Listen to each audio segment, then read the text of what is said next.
I would also touch upon one thing which has been said about industry. Yeah, I'll come around to you. One small thing that it is not between industry and agriculture or something. People, industry is needed. Yes, industry is needed. Nobody denies that. It's also agriculture is needed also, but the way agriculture is produced today and the way industry is producing things we are questioning it. That's it. Industry, if it is producing hazardous goods, we will definitely question it. Industry is producing goods in a hazardous manner, we will question it. Non-essential goods also can be questioned. So what people need have to be produced in a very meaningful manner, in a sustainable manner, in a clean manner, without affecting the people, without displacing the people.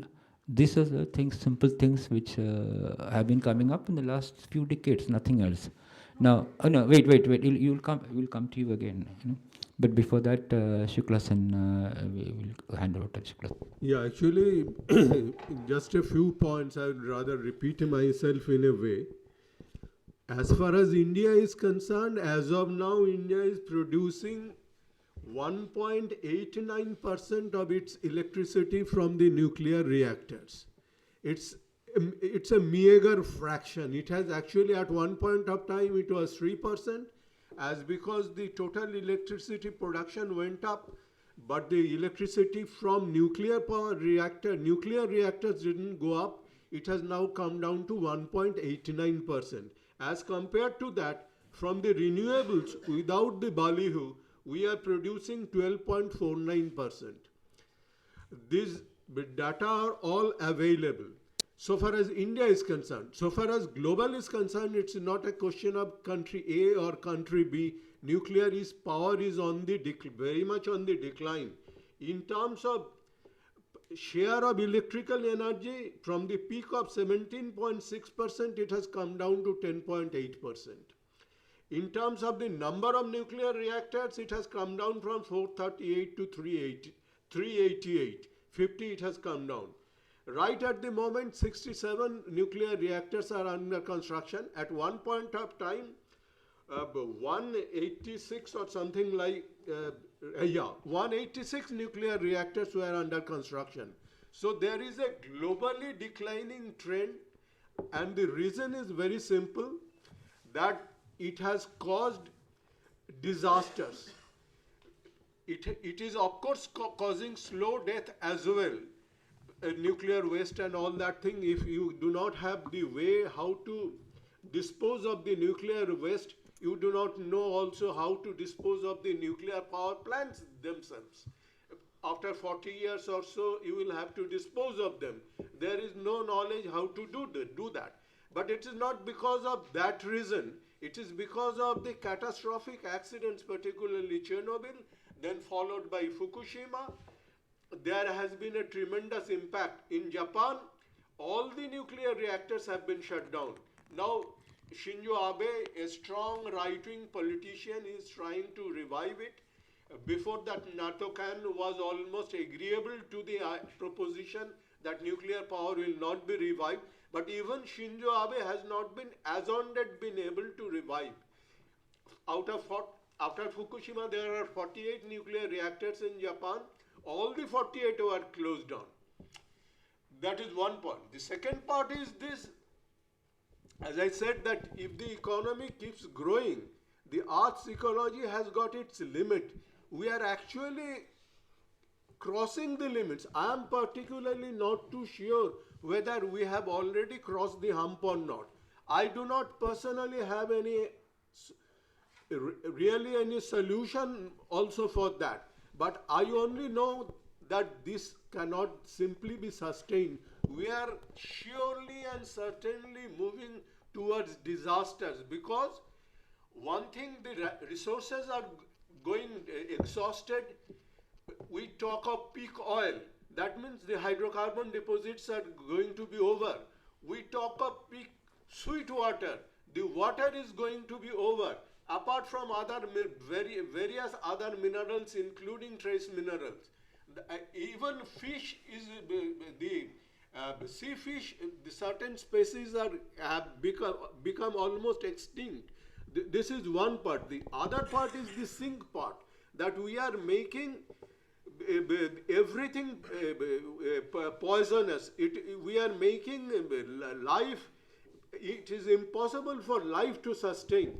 So I personally don't have the answer to it. The fact remains that we are moving towards a disaster if we are following the same path, whether it is Amartya Sen or whatever Sen or Das or Nair or whatever.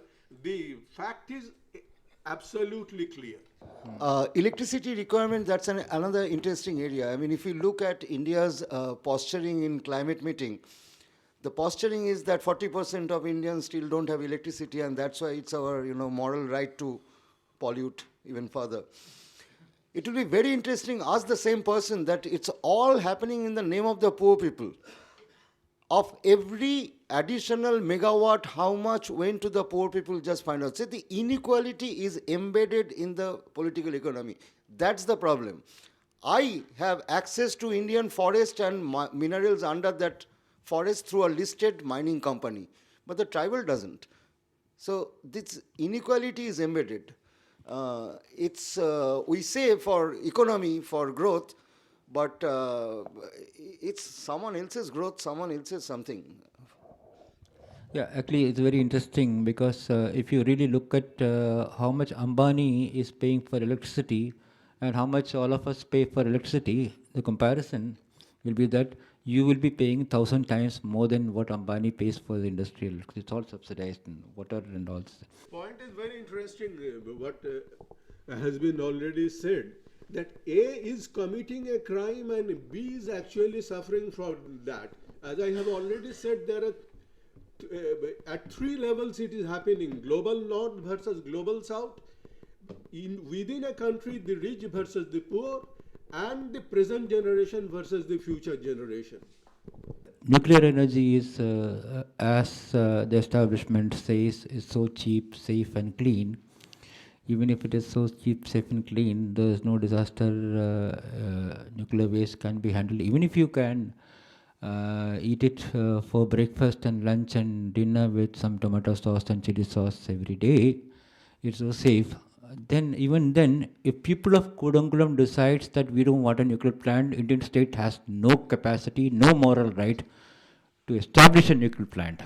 That is the final thing, actually. The people, if this is a democratic country, they don't have to struggle for such a long time. Whether they are right or wrong, people have a right to decide what they want. That's very important on this. So now let us open it for discussions. Once again, one more round. It's like this budget itself, we have a very incremented quota for renewable energy, when they have kept aside nuclear energy. So it is an impact that the earlier government had failed in focusing on nuclear energy, that the new government is focusing. So if we show the power through our vote, the government improves every time. It is just that we fail showing our powers, that the government takes it for granted that this is not an issue. So likewise, if people at Tamil Nadu, if they are facing some problem, why don't they unite and they fight this battle instead of some few villages fighting?